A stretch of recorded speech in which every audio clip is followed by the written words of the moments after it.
షడ్రుచుల పచ్చడి తీపి చేదుల మేలు కలయిక తెలుగువారి పండుగ ఇది మన అందరి పండుగ కోయిలమ్మ కూతలతో కొత్త పాట పాడాలి వేప పువ్వు చేదులో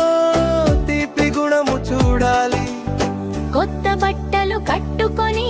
పెద్దల దీవెనలు అందరికీ పంచాంగ